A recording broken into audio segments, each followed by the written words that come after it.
Rocky Foundation kembali menyalurkan bantuan kemanusiaan bagi warga terdampak bencana dan kesulitan ekonomi di Kabupaten Aceh Tengah, Aceh. Bantuan berupa paket sembako ini disalurkan ke 6 desa yang berada di 2 kecamatan berbeda. Rocky Foundation menyalurkan bantuan sembako kepada warga desa Kejurun Syiah Utama, Kecamatan Bintang, Kabupaten Aceh Tengah.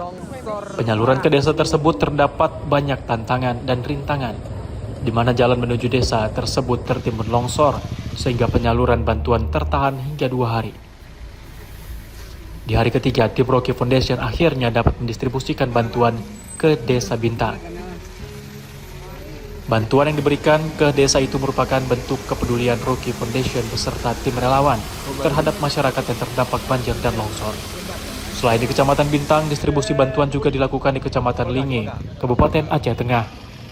Terdapat 5 desa menjadi sasaran penyaluran bantuan sembako, yakni Desa Delong Sekinal, Desa Jamat, Desa Reje Payung, Desa Kutereje, serta Kampung Linge.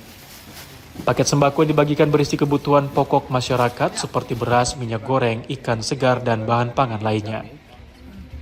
Penyaluran dilakukan langsung oleh tim relawan Rocky Foundation agar bantuan tepat sasaran. Moya sama Cisro, ucapkan terima kasih banyak membantu daerah Kecamatan Linge yang terdampar 5 desa. Rocky berharap bantuan ini dapat membantu meringankan beban masyarakat dan menjadi penyemangat bagi warga untuk terus bertahan serta bangkit menghadapi kondisi yang ada. Warga penerima bantuan menyambut baik dan mengapresiasi kepedulian Rocky Foundation yang telah hadir langsung menjangkau desa-desa di wilayah pedalaman Aceh Tengah. Rocky Foundation menegaskan komitmennya untuk terus bergerak dalam aksi kemanusiaan dan membantu masyarakat yang membutuhkan, khususnya di wilayah Aceh. Dari Provinsi Aceh, Ilham Zulfikar, TV One mengabarkan.